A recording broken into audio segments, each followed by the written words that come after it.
أعوذ بالله من الشيطان الرجيم بسم الله الرحمن الرحيم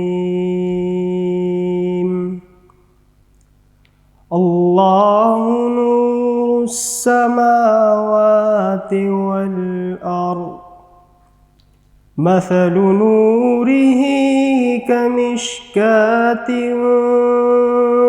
فيها مصباح المصباح في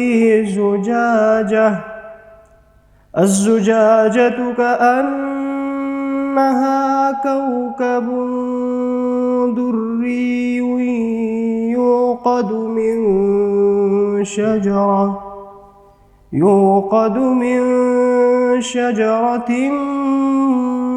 مباركة زيتونة لا شرقية ولا غربية يكاد زيتها يضيء ولو لم تمسسه نار نور على نور يهدي الله لنوره من يشاء ويضرب الله الأمثال للناس والله بكل شيء عليم صدق اللہ العظیم۔ الف لام را، یہ روشن کتاب کی آیتیں ہیں۔ بے شک ہم نے اس قرآن کو عربی نازل فرمایا تاکہ تم سمجھو ہم نے تمہاری طرف اس قرآن کی وحی بھیجی، اس کے ذریعے ہم تمہارے سامنے سب سے اچھا واقعہ بیان کرتے ہیں، اگرچہ اس سے پہلے تم یقینا اس سے بے خبر تھے۔ یاد کرو جب یوسف نے اپنے باپ سے کہا، اے میرے باپ، میں نے 11 ستاروں اور سورج اور چاند کو دیکھا، میں نے انہیں اپنے لیے سجدہ کرتے ہوئے دیکھا۔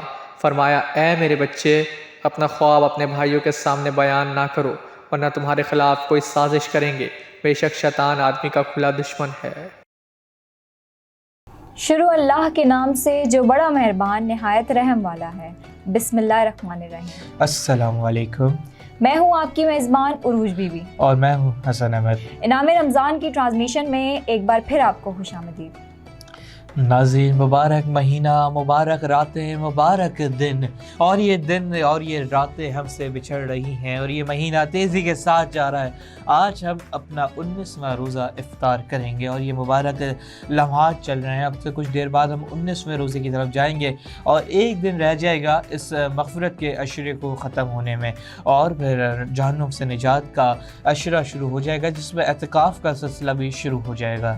بلا شک رمضان کریم کا یہ مہینہ اسلامی روایات کا ایک اہم مہینہ ہے جو ہر سال مسلمانوں کے لیے خصوصی اہمیت رکھتا ہے۔ یہ مہینہ اسلامی تقویم کا مہینہ ہے۔ اس کا بڑا پن یہ بات ظاہر کرتا ہے کہ ہم اللہ پاک کے لیے عبادت کرتے ہیں، اللہ پاک سے رجوع کرتے ہیں، اللہ پاک سے اپنے گناہوں کی معافی مانگتے ہیں اور اپنے رب کے قریب جانے کا ہمیں یہ مہینہ موقع فراہم کرتا ہے۔ ہمیں چاہیے کہ اس مہینے میں ہم زیادہ سے زیادہ اللہ پاک کی عبادت کر کے اجر کمائیں۔ بالکل، اور یہ مہینہ مبارک مہینہ ہے اور ہم نے دیکھا کہ کس طریقے سے یہ مہینہ شروع ہوا، اس کا آغاز ہم نے دیکھا، اور اللہ کرے ہم اس کا خوشیوں کے ساتھ اور امن و امان کے ساتھ اور عبادت کی قبولیت کے ساتھ ہم اس کا اختتام بھی دیکھیں۔ اور یہ تیزی کے ساتھ مہینہ گزر رہا ہے کہ ایسا لگ رہا ہے کہ ہم نے ابھی بس پہلی سحری، پہلی افطاری تو کیا آپ کے سامنے، اور کتنی تیزی کے ساتھ یہ مہینہ چلے گیا، اور یہ جو سیٹ کی رونقیں ہیں یہ کتنی تیزی کے ساتھ یہ جا رہی ہیں اور ہم سے بچھڑ رہی ہیں۔ 11 دن یا 10 دن ہم سے بس یہ دور ہیں، یہ رونقیں بچھڑنے میں۔ قدردان بندے وہی ہیں جو اس مہینے کی قدر و قیمت جان کر اللہ کی بندگی میں اپنی زندگی گزاریں اور نبی کریم صلی اللہ علیہ وسلم کی تعلیمات کے مطابق اپنے آپ کو سنواریں۔ رمضان کی ایک الگ ہی رونق ہوتی ہے کیونکہ ہم اس میں قرآن پاک کی تلاوت کرتے ہیں، عبادت کرتے ہیں، تراویح پڑھتے ہیں اور بالخصوص ایسے کام کرتے ہیں جن سے ہم اللہ کے بندوں کو خوش کر سکیں، ان کے ساتھ اسوہ حسنہ کا رشتہ طے کرتے ہیں اور ہم ہر وہ چیز کرتے ہیں جس سے اللہ پاک خوش ہو۔ ہم اس ماہ رمضان مبارک کے موقع پر اپنے رب کو رضامند کرنے کی کوششوں میں لگے رہتے ہیں۔ اور اللہ راضی ہو گیا تو سوچیں پھر سب راضی ہو جاتے ہیں، کیونکہ اللہ رب العزت کی ذات ہی سب دینے والی ہے. اور اللہ رب العزت کی ذات میں سمجھتا ہوں کہ دوستوں سے بڑھ کر ہے. مطلب ہمارے جو جگری دوست ہوتے ہیں، جو ان سے اگر ہم کمپیئر کریں تو میرے خیال سے کوئی کمپیئر ہے ہی نہیں بھائی. کمپیئر تو کوئی ہے ہی نہیں میرے رب کریم کی ذات کا. اور میں سمجھتا ہوں رب کریم کی اگر دوستی مل گئی تو دنیا میں کسی بھی شخص کی کوئی اوقات نہیں رہے گی، کوئی جرت نہیں رہے گی، کوئی وقت نہیں رہے گی کہ وہ ہماری دوستی کے قابل بنے، کیونکہ رب کریم کی ذات بابرکت ذات ہے. 70 ماؤں سے زیادہ پیار کرنے والا رب ہے. وہ کہتا ہے کہ میں بندے میں تیری شہرک سے زیادہ قریب ہوں. شہرک سے زیادہ قریب ہم نے نہیں دیکھا ہے، لیکن ہاں یقین ہے، ایمان ہے اور تعلیمات ہیں کہ میرے رب ہماری شہرک سے زیادہ قریب ہے. جیسے کہ حسن نے بتایا ہے کہ ہمیں اللہ کے بندوں کے ساتھ بھی دوستی کا معاملہ طے کرنا چاہیے، اسی کے ساتھ ہمیں اپنے پڑوس جو ہے، ہمارے حقوق العباد جو ہمارے معاشرے میں ہیں، ہمیں ان کے ساتھ بھی دوستی کا معاملہ طے کرنا چاہیے. کیونکہ اگر جب تک ہم اپنے اللہ کے بندوں کو راضی کریں گے تو اللہ پاک خود راضی ہو جائے گا. وہ کہتے ہیں نا کہ جگ راضی تے رب راضی. کیا بات ہے، پنجابی ٹچ دے دیا آپ نے ماشاء اللہ ہماری نشریات میں. اور بالکل ایسا ہی کہ رب راضی تو پھر سب ہی راضی ہو جائیں گے، کیونکہ اللہ رب العزت کی جب اللہ کو کسی شخص سے محبت ہوتی ہے تو اللہ تعالیٰ فرشتوں سے کہتا ہے کہ مجھے اس سے محبت ہے، تم بھی اس سے محبت کرو، اور دنیا میں جا کے ان سب کے دلوں میں اس کی محبت ڈالو. اور کیونکہ وہ رب کی ذات ہے. اور ہمیں اس رمضان میں یہ عہد کرنا چاہیے کہ ہم اللہ سے دوستی بنا لیں. اللہ سے دوستی ہو گئی تو سب ہی مل جائے گا. ہماری ساری مشکلیں آسان ہو سکتی ہیں. ہمارے جو کام نہیں بن پا رہے، ہم زیادہ سے زیادہ دعائیں کریں گے، زیادہ سے زیادہ عبادت کریں گے تو ہمارے سارے بگڑے ہوئے کام اور ہماری ساری دعائیں، ساری جائز خواہشات بھی پوری ہو سکتی ہیں. اور عروج یہ کتنا ایک سکون دہ نام ہوتا ہے اللہ. ایسا ہی ہے، جب بھی کوئی تکلیف ہو، کوئی پریشانی ہو، سب سے پہلے نام آتا ہے اللہ. اکثر ہم نے دیکھا ہے کہ ہمیں کبھی ہم چلتے چلتے ہمیں چوٹ بھی لگ جاتی ہے تو ہم سب سے مطلب ہمارے اندر سے ایک آواز آتی ہے، جب ہمیں تکلیف ہوتی ہے، ہمیں درد ہوتا ہے تو ہم کہتے ہیں اللہ. اور کوئی پریشانی آ جائے، کوئی پریشانی لاحق ہو جائے اور کوئی بیماری ہمیں لگ جائے تو سب سے پہلے کس کی جو کوئی تکلیف، کوئی درد، کوئی سوئی بھی چبھ جاتی ہے، سب سے پہلے آواز آتی ہے اللہ. اور یہ اللہ کتنا ایک کتنی بابرکت نام ہے، کتنا فضیلتوں والا نام ہے، کتنا رحمتوں والا نام ہے، کتنا ایک رحم کرنے والا نام ہے اور کتنی محبت کرنے والا یہ نام ہے. ایسا ہی ہے بالکل. تو اسی کے ساتھ اپنی نشریات کو آگے بڑھاتے ہیں. ہمارے ساتھ موجود ہیں ہماری نعت خواں عمل. مامی امت کے اور رہنما ہے شریعت کے. اللہ اللہ اللہ اللہ اللہ اللہ اللہ اللہ. انگلی کے اشارے پیڑ چلے، اعجاز سے پتھر بول اٹھے، اور چاند ہوا ہے دو ٹکڑے.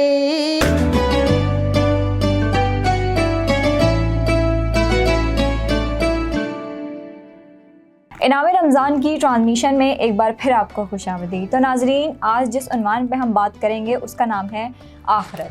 اللہ پاک نے اپنے بندے کو پیدا کیا ہے اور ہمیں پتہ ہے کہ آنے والی زندگی میں جب ہم بڑھتے چلے جاتے ہیں، پہلے ہمارا بچپن آتا ہے، بچپن سے جوانی، جوانی سے بڑھاپا، اور اس کے بعد ہر انسان کو موت کا مزہ تو چکھنا ہی ہے. ہر انسان نے ایک دن اللہ کے پاس واپس لوٹ کر جانا ہے، اور پھر اس کے بعد ہم سے آخرت کے دن سوال کیے جائیں گے کہ آپ نے عبادت کی، آپ نے نمازیں پڑھی. اللہ پاک ہماری ہر اس چیز کا حساب کرے گا جو ہم اس دنیا میں کر رہے تھے. اس دنیا میں موجود وقت میں ہم نے کہاں وقت گزارا، کیا کیا ہم نے اللہ پاک کی عبادت کی، کیا ہم نے دینی تعلیمات کو ٹائم دیا کہ نہیں دیا.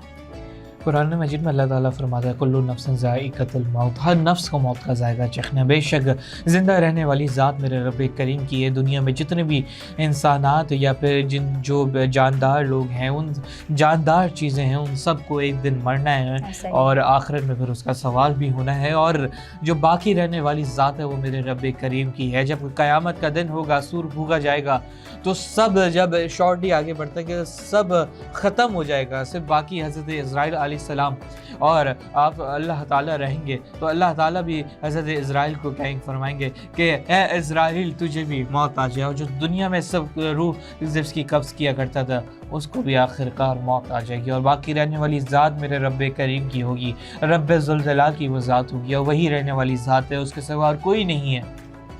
یہ دنیا تو صرف ایک محض دکھاوا ہے، اصل تو آخرت ہے۔ ہم نے دیکھا ہے کہ ہم اپنی دنیاوی زندگی میں کتنا مشغول ہو چکے ہیں۔ اگر ہم ایک نظریے سے دیکھیں تو آپ نے دیکھا ہے کہ ایک دن میں 24 گھنٹے ہوتے ہیں، اور ہم نے دیکھا ہے کہ وقت تیزی سے جا رہا ہے۔ ایک دن کا پتہ بھی نہیں لگتا کہ یہ ایک دن ہی تھا نا، کہ اس میں 24 گھنٹے تھے، ایسا لگتا ہے منٹوں میں یہ وقت جا چکا ہے۔ ہم اگر بات کریں سال کی تو سال بھی اب ایسے گزرتے ہیں کہ 2023 2024 2025 اسی کے ساتھ ساتھ مطلب جلدی وقت گزرتا جا رہا ہے۔ بالکل ایسے ہی ہے کہ دن کے بعد دن آ رہا ہے، ہفتے کے بعد ہفتہ آ رہا ہے، اور مہینے کے بعد مہینہ آ رہا ہے، اور سال کے بعد فوراً سال آ رہا ہے۔ ایسا ہی ہے بالکل۔ اور ہم جو دنیاوی کاموں میں مشغول ہیں، ہم اللہ پاک کو ٹائم نہیں دے رہے۔ ہم دیکھتے ہیں کہ ہمارے پاس چھوٹی سے چھوٹی چیزوں کا ٹائم ہوتا ہے۔ ہم دیکھیں ہم اپنے موبائل فونز یوز کرتے ہیں، موبائل فونز میں گیمز کھیل رہے ہیں، ہم ریلز اسکرول کرتے ہیں، ہم سوشل میڈیا کو زیادہ سے زیادہ ٹائم دیتے ہیں۔ ہم نے آج کل کی نوجوان نسل کو دیکھا ہے جو کرکٹ میں بزی ہوتی ہے، باہر گھومنے پھرنے میں، اور نوجوان میں ہم اپنے آپ کو بھی انکلوڈ کرنا ہے کہ ہم بھی ایسی ہیں۔ ہم دیکھتے ہیں کہ اگر ہم اپنے موبائل کو 3-4 گھنٹے دے رہے ہیں تو ہم نماز کو 5 منٹ بھی نہیں دے سکتے کیا؟ سورہ یونس میں آیت نمبر 78 میں اللہ تعالیٰ فرماتے ہیں کون زندہ کرے گا ہڈیوں کو جب وہ کہ بوسیدہ ہوں گی۔ ہمارا ایمان ہے کہ آخرت کے دن جو دنیا میں جتنے بھی لوگ دنیا سے گئے آخرت کے دن اٹھائے جائیں گے اور سب سے سوالات ہوں گے۔ اور حدیث مبارک ہے دنیا میں جو لوگ جن کی صحبت میں رہا کرتے تھے، جن کا بیس اختیار کیا کرتے تھے، آخرت کے دن بھی وہ انہی کی جماعت سے انہی کی کیٹیگری میں اٹھائے جائیں گے۔ تو اللہ سے ہماری دعا بھی ہے کہ اللہ رب العزت ہمیں ہمیشہ نبی کریم صلی اللہ علیہ وسلم کی جماعت سے اٹھائے اور نبی کریم صلی اللہ علیہ وسلم کے ساتھ اٹھائے، ہمیں کفار کے ساتھ، ہمیں مشرکین کے ساتھ، ہمیں جو مشرکین ہیں ان کے ساتھ ہمارا اٹھایا نہ جائے، اور آخرت میں جب سوالات جوابات کے سلسلہ شروع ہو تو ہمیں بھی نبی کریم صلی اللہ علیہ وسلم کی شفاعت نصیب ہو۔ احادیث کا مفہوم ہے کہ بے شک نیک لوگ بہشت میں ہوں گے اور بے شک گناہ گار دوزخ میں۔ آخرت کے سلسلے میں قرآن مجید کی تعلیمات کا خلاصہ یہ ہے۔ ہم نے دیکھا ہے کہ ہم دنیا کے کاموں میں بہت، جیسے کہ میں نے پہلے بھی بتایا کہ ہم دنیاوی چیزوں کو زیادہ ٹائم دیتے ہیں اور ہم اسلامی تعلیمات کی طرف اتنا رجحان نہیں دے پاتے ہیں۔ تو اس پر ہے کہ تم دنیا کی تلاش میں گم ہو اور آخرت تمہارے انتظار میں ہے۔ ہم دنیا کی کاموں میں بہت زیادہ ہی اپنا ٹائم اسپینڈ کرتے ہیں اور ہم جو ہے آخرت کی تیاری نہیں کر رہے۔ اور یہ آخرت ایسا دن ہے جو برحق کے ایک دن آنا ہے، اور ہمارا ایمان ہے آخرت کے دن پر، ہمارا ایمان ہے کہ سوالات کے جوابات کا سلسلہ ہوگا، ہمارا ایمان ہے کہ اللہ ہم سے سوال پوچھے گا، ہم سے حساب کتاب ہوگا، ہمارا ایمان ہے کہ قبر میں ہم سے سوال جواب ہوں گے۔ اور یہ جو دنیا ہے جسے ہم نے شروع میں عروج نے بتایا نا کہ جس طریقے سے دن پہ دن آ رہے ہیں، ہفتے پہ ہفتے آ رہے ہیں، مہینے پہ مہینے آ رہے ہیں، سال پہ سال آ رہے ہیں، تو یہی ہے کہ شاعر کیا خوب کہتے ہیں کہ صبح ہوتی ہے شام ہوتی ہے، عمر یوں ہی تمام ہوتی ہے، چپ کے رفتہ رفتہ دم بدم ہو رہے ہیں زندگی کے دن ختم۔ ایک دن مرنا ہے اور ایک دن موت ہے، اور موت ہر کسی کو آنی ہے، اور کوئی ایسی ذات نہیں ہے، کوئی ایسا شخص نہیں ہے، کوئی ایسی چیز نہیں ہے جس کو موت نہیں آنی، موت ہر کسی کو آنی ہے۔ اور ہم دنیا میں مصروف رہتے ہیں کہ ہمیں یہ ہمیں پتہ ہے کہ ایک دن مرنا ہے، ایک دن موت ہے، یا موت برحق ہے، ہمیں مرنا ہے، لیکن ہم اتنا مشغول رہتے ہیں اپنی زندگی میں مصروفیات میں۔ کیا شاعر خوب کہتا ہے کہ پہلے تیرے بچپن نے تجھ کو برسوں کھلایا، جوانی نے پھر تجھ کو آ کے مجنوں بنایا، بڑھاپے نے آ کے کیا کیا ستایا، اجل کر دے گی تیرا بالکل صفایا، جگہ جی لگانے کی یہ دنیا نہیں ہے، یہ عبرت کی جا ہے تماشا نہیں ہے۔ پہلے تیرے بچپن نے تجھ کو برسوں کھلایا ہے، کہ بچپن نے برسوں کھلایا، رب نے پالا بھی ہے، رب نے کھلایا بھی ہے، رب عطا بھی کر رہا ہے۔ پہلے تیرے بچپن نے تجھ کو برسوں کھلایا، جوانی نے پھر تجھ کو آ کے مجنوں بنایا۔ ہماری جوانی عاشقیوں میں لگ جاتی ہے، اور یہ ایک حقیقت ہے۔ یہ آج کی جنریشن ہم اپنے آپ کو ملاتے ہیں کہ ہم عشق میں رکھ جاتے ہیں، اور جو عشق رب خدا سے ہونا چاہیے، رب کعبہ سے ہونا چاہیے، وہ عشق ہم غیر اللہ سے لگا لیتے ہیں، اور پھر انجام ہمارا ذلت اور رسوائی ہوتا ہے۔ مولانا طارق جمیل کہتے ہیں کہ مشہور و معروف عالم دین ہے، وہ کہتے ہیں کہ جو دل ہمیں اللہ کو دینا تھا، وہ جب ہم غیر اللہ کو دے دیتے ہیں تو پھر وہ جو ذلت اور رسوائی ہوتی ہے وہ ہمارا مقدر ہوتی ہے، کیونکہ جو دل ہمیں اللہ کی ذات کو دینا تھا، کیونکہ دیکھیں نا یہ دل جو ہے یہ ایک شیطان دل ہے، یہ اس کو کسی نہ کسی کے حوالے کر دینا ہوتا ہے، اگر اس کو خالی چھوڑ دیں گے تو یہ شیطان اس کو بھٹکا دیتا ہے اور پھر وہ غلط راہ پہ چلے جاتا ہے۔ تو ہمیشہ انسان کو چاہیے کہ جوانی جیسے والدین کی تربیت ہو، استادوں کی تربیت ہو، اور جب باشعور انسان ہوگا جو دل وہ اللہ کی ذات کو دے دے گا تو خدا کی قسم یہ دل پھر غیر اللہ کی طرف اس کی طرف نہیں جائے گا، اور جب اس کی طرف نہیں جائے گا تو ذلت اور رسوائی ہمارا مقدر نہیں ہوگی، اور ذلت اور رسوائی نہ کہ صرف دنیا میں بلکہ ذلت اور رسوائی پھر آخرت میں بھی ہوتی ہے، کیونکہ جو دل اللہ کو دینے والا دل ہے اور جو عشق اللہ کی ذات سے ہے، اللہ کے حبیب سے ہے، وہ غیر اللہ سے جب ہوگا تو انجام ہمارے سامنے ہے۔ ہمیں اپنی آخرت سنوارنی ہے، ہمیں اپنی دنیا سنوارنی ہے، اور دنیا کو سنوارنے کے لیے ضروری نہیں ہے کہ ہم امیر ہو جائیں، ہم اپنی دولتیں منا لیں، بھلے دنیا اصل میں وہی سنورتی جو آخرت میں جنت میں اپنے محلات تیار کر لیں، اپنی آخرت کی تیاری کر لیں، اصل دنیا وہ ہے جو میں ہمیشہ کہتا ہوں یہ، اور میں نے شروع رمضان میں بھی بولا تھا، اور عروج اس وقت آپ بھی جانتے ہیں بات کو کہ یہ جو دنیا ہے ہمارے لیے ایک پیپر ہے۔ ہم جیسے ہمارے نبی نے، ہمارے اللہ نے، اللہ رب العزت نے قرآن مجید، سنت، یہ سب سلیبس ہے ہمارے لیے، اور یہ سلیبس پڑھ کر ہم اس میں پیپر دے رہے ہیں، اور آخرت اس کا نتیجہ ہے، اور ہمیں فیصلہ کرنا ہے کہ ہم کس سے عشق کر رہے ہیں، ہمیں فیصلہ کرنا ہے کہ ہم اپنی آخرت کو کس طرح سنوار رہے ہیں، کیونکہ کہتے ہیں نا کہ قبر جو ہے وہ ماربل کی تو بن سکتی ہے، لیکن وہ جو اندر کی قبر ہے، جہاں اندھیرا ہے، جہاں صرف مٹی ہے اور چار دیواری ہے سیمنٹ کی، اس کے اندر نہ ماربل ہوگا، نہ ہی پھول ہوں گے، اور نہ ہی درخت ہوگا۔ زندگی میں عمل ایسا کرنا ہے کہ ہماری قبر جنت کے باغوں میں سے بہترین باغ بن جائے۔ انسان کی دنیاوی زندگی اس کی آخرت کا پیش خیمہ ہوتی ہے۔ دنیا کی زندگی عارضی ہے اور آخرت کی زندگی دائمی۔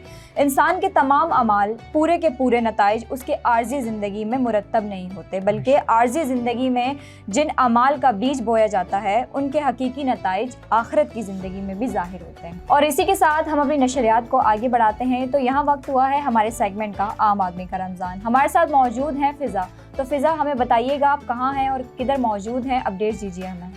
السلام علیکم ناظرین، ایمز ٹی وی کے ساتھ میں ہوں فضا عارف اور آپ دیکھتے ہیں ٹرانسمیشن عام آدمی کا رمضان۔ اور جی ناظرین، اس وقت میں موجود ہوں خارا در میں۔ کراچی کے جنوبی ڈسٹرکٹ میں واقع خارا در کے علاقے کی تاریخ بہت پرانی ہے۔ 1729 میں پرانی کراچی میں 2 گیٹ تعمیر کیے گئے، ان میں سے ایک کے نام پر اس علاقے کا منفرد نام رکھا گیا ہے۔ یہ کراچی میں کپڑوں کی صنعت کا ایک اہم مرکز ہے۔ یہاں پہ بہت سی ٹیکسٹائلز ملز ہیں اور کپڑوں کا ہول سیل کاروبار کیا جاتا ہے۔ آج ہم یہاں کاروبار کرنے والے کپڑے کے مختلف تاجروں سے بات کریں گے اور جانیں گے کہ مہنگائی نے ان کے کاروبار کو کیسے متاثر کیا۔ آئیے ہم بات کرتے ہیں یہاں پہ مختلف تاجروں سے کہ ان کے کپڑوں کا کاروبار کیسا چل رہا ہے۔ کاروبار پہلے کی طرف سے تو یہ بہت سلو ہو گیا ہے مہنگائی کی حالت کی وجہ سے۔ جو کیوں مہنگائی کی وجہ سے یہ کہ 100 روپے کا پہلے دوپٹہ تھا، ابھی 250 روپے کا دوپٹہ پہنچ گیا ہے۔ یہ بہت فرق آ گیا، لوگوں کو پیسے نہیں، کھانے کے لیے پیسے نہیں ہے تو کیا پہنیں گے لوگ۔ اس رمضان کا مہینہ جو ہر استر پہ ہے، اس کی خرید پیسے ہی نہیں ہے کسی کے پاس، تو کیا لیں گے لوگ۔ کچھ بھی نہیں کیا عید کی تیاری، بچوں کے لیے کچھ بھی کپڑے ابھی تک نہیں لیے۔ اتنی مہنگائی حد سے زیادہ، ہم دکاندار ہو کے، کاروباری بندے ہو کے، پھر بھی ہم نے تیاری نہیں کی ابھی تک کچھ بھی۔ مہنگائی کم ہو جائے، لوگوں کی خیر و فرید بھی ہو جائے، کوئی غریب آدمی لے بھی سکے۔ 200 روپے کا دوپٹہ کوئی خرید نہیں سکتا ہے تو آگے جا کے کیا حالات ہوں گے۔ 200 کا دوپٹہ 350-400 روپے کا ہو گیا ہے، ابھی کچھ فائدہ ہی نہیں ہے۔ آپ دیکھیں مارکیٹ کی حالت کتنی سناٹا لگا ہوا ہے، کوئی رش ہی نہیں ہے، کوئی بندے ہی نہیں آ رہے، کوئی کاروباری بندے ہی نہیں آ رہے۔ باہر کی جو پارٹی آتی پنجاب سے، لاہور سے، سندھ سے، کوئی نہیں آ رہا ہے۔ ابھی ایسے حالات ہو گئے کہ بالکل سناٹا ہو گیا۔ بس یہ اللہ تعالیٰ گزارا کروا رہا ہے، باقی بندے کی تو کوئی اوقات نہیں ہے۔ تیاریاں تو اچھی چل رہی ہے، ابھی لگے ہوئے تیاری میں، اور بھی کافی ساری ہو بھی گئی ہے، اور بھی کر رہے ہیں ابھی تیاریاں ہو رہی ہے۔ ابھی دیکھو اللہ خیر کرے گا، کل پرسوں سے تو رش دیکھ رہے ہیں مارکیٹ میں۔ مہنگائی بہت ہو گئی ہے، اس وجہ سے جو ہے نا ریٹ بھی سب کچھ کے بڑھے ہوئے، ریٹوں ورائٹیوں کے ابھی دیکھتے ہیں تو